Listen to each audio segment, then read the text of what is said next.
Hola viajeros, viajeras, gracias por estar acá una vez más. Espero que estén bien y se estén cuidando. Quería contarles que actualmente estoy cerrando la próxima compilación de relatos de suscriptores, así que si me quieren enviar su historia o experiencia, me la pueden enviar como siempre a losmalviajeros@gmail.com.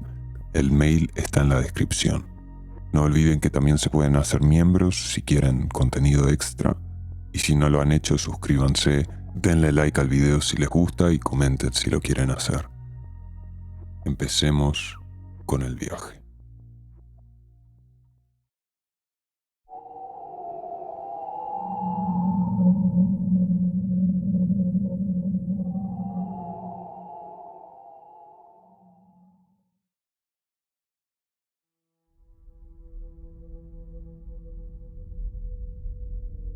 Esto es algo que nunca olvidaré, y debo decir que fue el punto más oscuro de mi vida.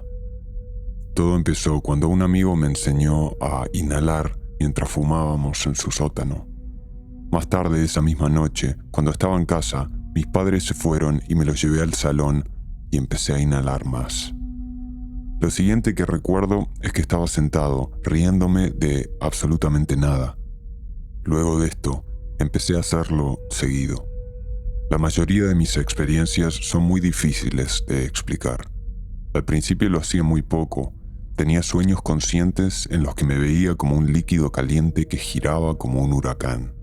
Sentía que me hundía en el suelo. Luego me despertaba y me asombraba de lo que acababa de pasar. Era increíble.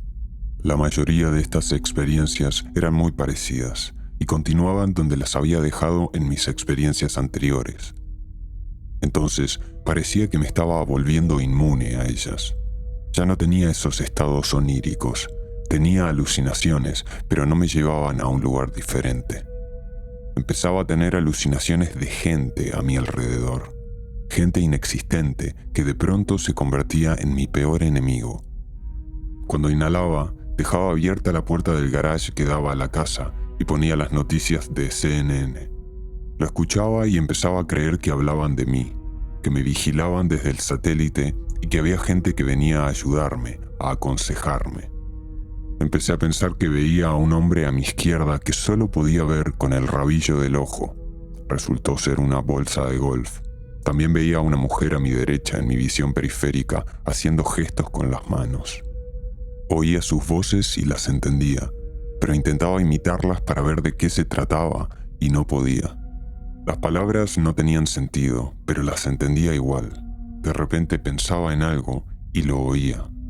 Entonces ellos me respondían. Decía algo y parecía que resonaba en toda la casa, pero al mismo tiempo como un susurro. Empecé a consumir más y más para tratar de volver a mi sueño, como los estados que tenía cuando empecé por primera vez. Lo siguiente que supe fue que me estaba volviendo extremadamente nauseabundo y pasaba horas tratando de vomitar absolutamente nada. Me empezaba a sudar la cara y cuando iba a vomitar me empezaban a temblar las piernas. Esto nunca me detenía. Empecé a culpar de esto a la gente que me rodeaba. Una tarde recuerdo que me derrumbé suplicándoles que me mostraran directamente quiénes eran. Recuerdo llorar y gritarles, dejen de jugar conmigo. Rompía en llanto pidiéndoles que dejaran de joder con mi cabeza.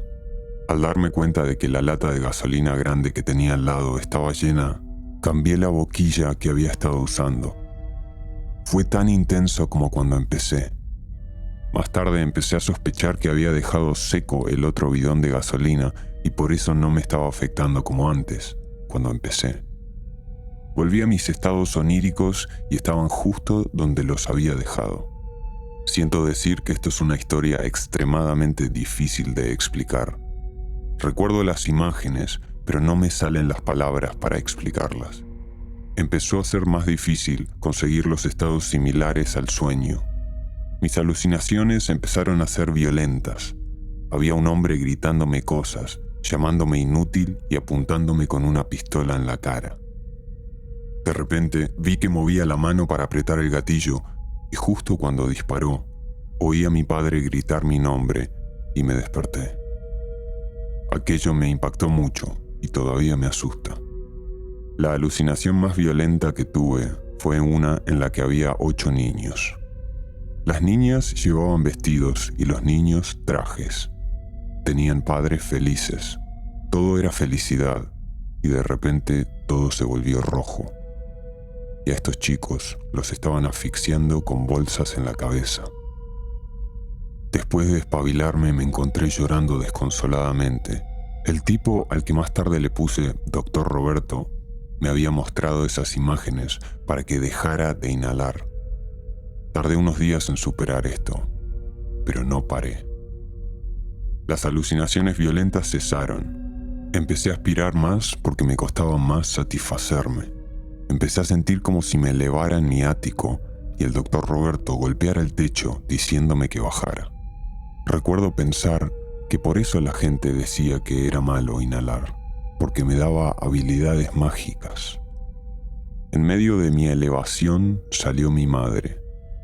Me dijo que la miré durante unos segundos, no dije nada y empecé a inhalar de nuevo. Finalmente la oí preguntarme, ¿estás inhalando gasolina? Y me llevó corriendo al hospital. Estuve allí 6 horas porque estaban comprobando si iba a vivir. Estaba bien, pero me hicieron análisis de sangre y todo tipo de cosas. Esto no fue el final. Volví a hacerlo de nuevo, pero muy tarde por la noche. Recuerdo que empecé sobre las 11 de la noche y cuando entré para ver la hora era la 1 de la madrugada. Estaba asombrado. Me sentaba allí y tenía mis típicas alucinaciones de toda esta gente que empecé a conocer muy bien.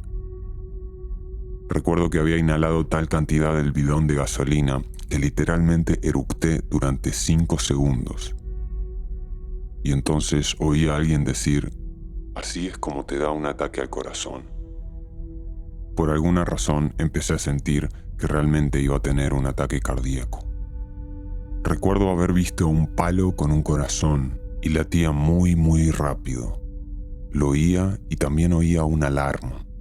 Luego vi las palabras ataque al corazón parpadeando con luces rojas y azules.